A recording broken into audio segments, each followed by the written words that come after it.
प्यारे भाई और बहनों, मेरा नमस्कार स्वीकारो। देखिए, आज हम आपके लिए वीडियो लेकर के आए हैं। कल जो है नवरात्र आरंभ हो रही हैं। यदि आप मंत्र को सिद्ध करना चाहते हैं, जो देवी से संबंधित मंत्र हो, वो इन्हीं 10 दिनों में आपका मंत्र सिद्ध हो जाता है, यदि आप नियम से व्रत को करते हैं। जैसे मान के चलिए, फलाहार से करिए या केवल गाय के दूध से करिए, और दोनों समय आप हवन करिए। जितना आप जाप करना चाहते हैं, 66 माला तो किसी मंत्र की हमें करनी है, जैसे गायत्री मंत्र है या महामृत्युंजय मंत्र है। यदि छोटा मंत्र है तो आप 10,000, 11,000 या 21,000 कर सकते हैं। उसका 10वांश हमें हवन करना पड़ता है, और इस व्रत को मौन रह कर के करें तो आपको 100 गुना फल मिलेगा इसका। यानी एक माला करोगे जब, वो 100 माला मानी जाएंगी। तो इसीलिए इस व्रत को हमें 22 सितंबर से आरंभ हो रहा है, और सोमवार पड़ रहा है 22 तारीख में।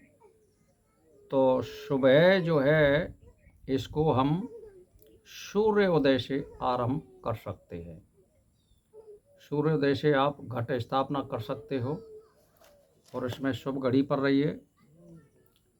और जाप आरंभ सूर्य उदय के लगभग ही करें, या एक घड़ी पहले आरंभ करें। और जो आपने निश्चित किया है सोमवार को सुबह हमें कितने बजे शुरू करना है, उसी टाइम पर आपको फिक्स जाप आरंभ करना है। यानी जैसे आपने 3 घंटे का एक प्रोग्राम बना लिया है, तो 3 घंटे जाप करिए। शाम को यदि आप 3 घंटा चाहते हैं तो सोने में सुगंध है, और नहीं 1 घंटा तो शाम को भी आपका करना पड़ेगा।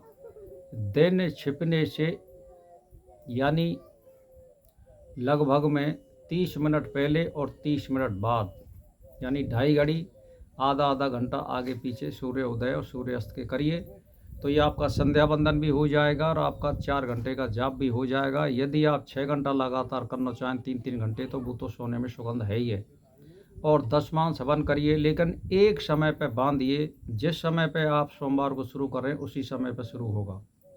शाम को भी नहाना आवश्यक है, क्योंकि इसमें कोई सर्दी नहीं है।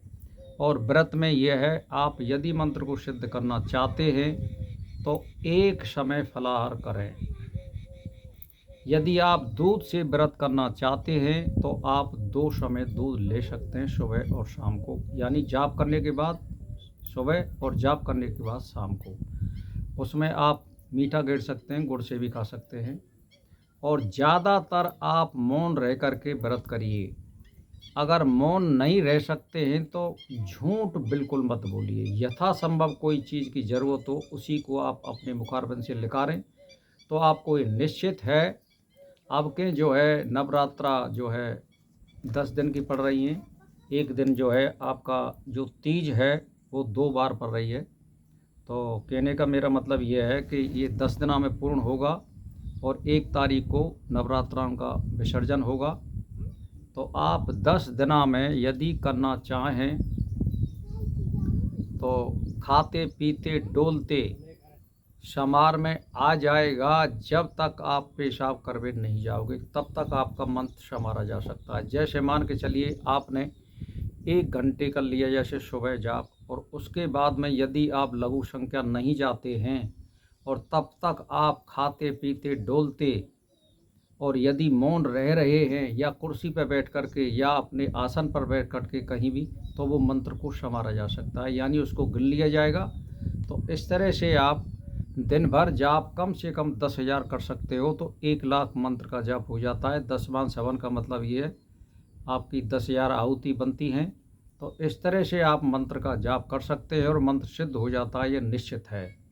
लेकिन इसमें कड़े नियम अपनाने पड़ेंगे आपको। बिल्कुल सात्विक भोजन या तो दूध से करिए या फलाहार करिए। फलाहार करते तो एक समय होगा, और यदि दूध से करते हैं तो दोनों समय आप दूध ले सकते हो, और वो भी देसी गाय का।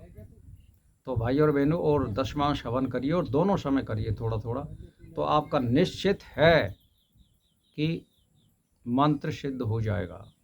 कहने का मेरा मतलब ये, ज़्यादातर जैसे आपने गायत्री का मंत्र जाप कर रहे हैं या किसी देवी का मंत्र जाप कर रहे हैं या कुल देवी का जाप कर रहे हैं या पार्वती जी का जाप कर रहे हैं या राधा जी का या सीता जी का, जो भी देवी देवताओं का आप कर रहे हैं, जो स्त्री से संबंध है, वो निश्चित इसमें सिद्ध हो जाती है 9 दिन में। तो इसीलिए आप इनका फ़ायदा उठाइए और लाभ उठाइए। भाई और बहनों, मेरा इसी के साथ नमस्कार स्वीकार हो।